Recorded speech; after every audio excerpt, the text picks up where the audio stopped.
In this video, let's learn how to change time 24-hour format.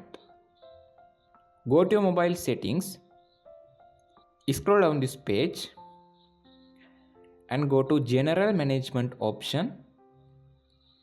In here, click on Date and Time option. You can see here, use 24-hour format.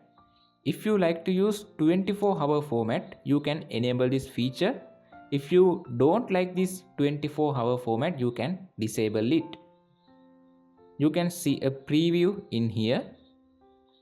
This is 24-hour format. This is normal hour format.